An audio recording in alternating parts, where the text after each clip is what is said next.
Today, I'm going to be reviewing the Eversync wireless in-ear monitoring system by CloudVocal. Special thanks to CloudVocal for sending me this product, and right off the bat, it's a great product. It offers high quality audio with no latency, it's a very simple and intuitive design, and has all the benefits of being a wireless system. Normally when you think of in-ear monitors, you're thinking about playing on stage or in some sort of setup where you can't really hear either yourself or some other member of the band.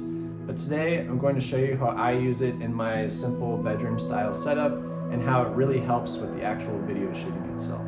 So here we have our box, and when we open it up, you'll see that we have the two main pieces inside. We have our transmitter as well as the receiver. On the left here you have all of your charging cables as well as the cable you need to power it up, which is 9-volt DC, which we'll talk about later.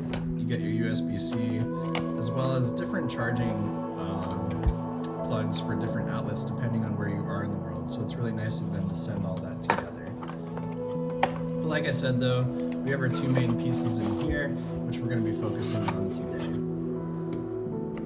Oh, and also to note, underneath you'll have your quick start guide as well as the manual to help you with any questions or anything that you might have. But like I said, it's a really simple, intuitive, and just overall easy to use piece of equipment, and I don't think you'll be getting it. To power our transmitter here, the two jacks are in the back. You have a standard 9-volt DC input as well as USB-C. So if you prefer powering with USB-C, maybe you're in a more portable laptop or whatever, it has that option, which is nice. I'm gonna take my power supply and just plug it on. You can see it boots right up, and that you'll see numbers 1 and 2 there. And those numbers are about the inputs. So there are two inputs on this Eversync device, which is really nice because if you're like me, you might be shooting with both a piano and a saxophone. So you need those two inputs to both go in. Input 1 is on the right, and it just is a standard 1/4-inch TS input. And on the top, you also have a 1/4-inch input, but what's really nice is that there's a TRS 3.5mm input as well too. So if you're using things like any kind of instrument that prefers to use this kind of output to go into this input, then it's nice that they included this option as well too. Additionally, it has a DI, which is for XLR, and then a through, which is 1/4-inch, so you have a lot of versatility in how you want to use this equipment. It has a mute button for these through and DI outputs, which is really nice as well too. Now the next question is, where do we put this in our signal chain? So I'm going to discuss how I'm using it in mine and how it can also be very versatile in whatever setup you have. So the setup I'm going to be using for the jam today is a saxophone and a piano, and they're both going to be going into my effects pedals, which are over here. Now those pedals are going to go out into my Focusrite Scarlett 2i2 audio interface, which will be recorded into Ableton.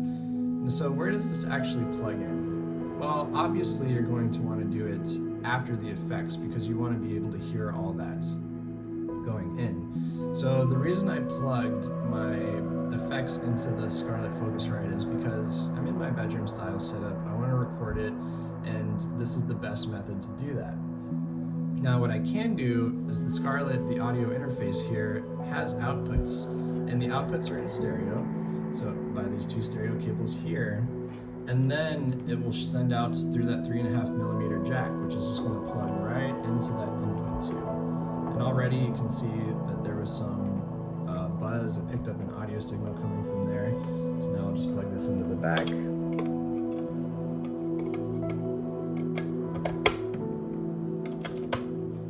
Now any audio that's going into here is going to be able to be monitored in here. So now that the transmitter is able to pick up any audio that's coming in, this is where the wireless part comes in very handy. It will transmit any audio that comes in here, and it'll send it through over to this receiver right here. Now this is where you actually plug your headphones into, and you can clip it on your belt, and it's very portable. What I really like about this in a bedroom style setup is when you're filming and you're a one-man show like me, you're going to be doing a lot of running around to hit record on the first camera and then on the second camera, and then you have to go and hit record on your audio, or sorry, not on your interface, on your recording device and all of that, and then you have to run back to where you're going to be filming the video. It's a lot of running around, so having a wireless monitoring system is actually really convenient versus having a really long wire connected to your headphones and having to run back and forth and tripping all over stuff. So taking a look at the receiver, you have your headphone jack, which goes right there. Again, it's a 3.5 millimeter. You have a volume control, which is really nice in case you're in that live setting and you don't want to bother the sound person with adjusting the levels. You have all the control right here. To power it on and charge it is on the side right here. So if you just hold it for a few seconds, it'll power up. The blue light indicates it's on. And the only other button that's on here is this lightning bolt button. And I really like this because you can see that there's a green light right here, and this means that it's on a safety setting. So even if you crank the volume all the way up, it's not going to be up to a high enough volume that will hurt your ears. But this right here can actually bypass that. So if you really do need a little bit extra volume because the venue's loud or what have you, if you hold this button down and the light turns blue, then it's going to take that limiter away and this audio can get really, really loud. For my own personal use, having the green safe setting on has been totally fine. I think it gets plenty loud enough as well. So when you're all powered up, you just take your headphones here and you take your wire that plugs into your headphones and it just goes right in the jack, as simple as can be. And like I said, this is a wireless system, so I'm not connected to this transmitter. I can put my headphones on and have the freedom to walk around and be wherever I need to be.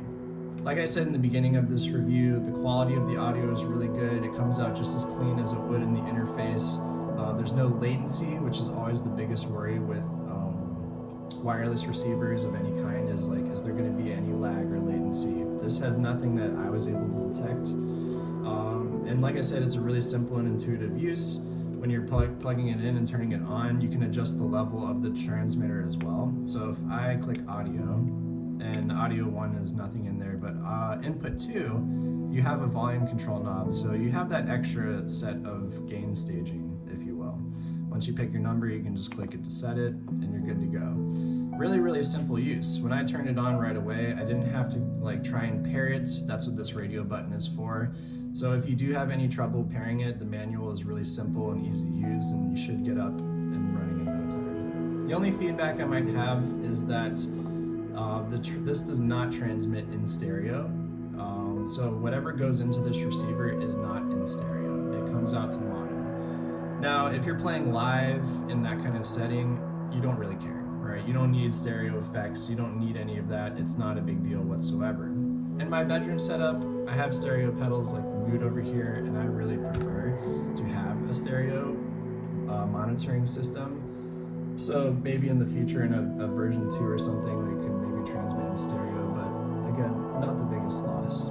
And on top of that, which is kind of a nifty little bypass to that, is that on the bottom of this receiver, there is an aux in, which is a 3.5 millimeter jack, which does actually come in stereo. So if you wanted to come right out of your audio interface and directly into this, it will be in stereo. The only problem with that, of course, is that this aux in, you would have to attach a wire to here, so it's therefore no longer wireless. Like I said, stereo is a drawback only if you're really trying to monitor in stereo. Most people don't need that in any capacity. You really don't even need it for myself when I'm filming. It's just more of a luxury. With that being said, I'm going to jump into the jam. I hope you all stick around to enjoy that, but also please check the link in my description to where you can find this Eversync on their Cloud Vocal website.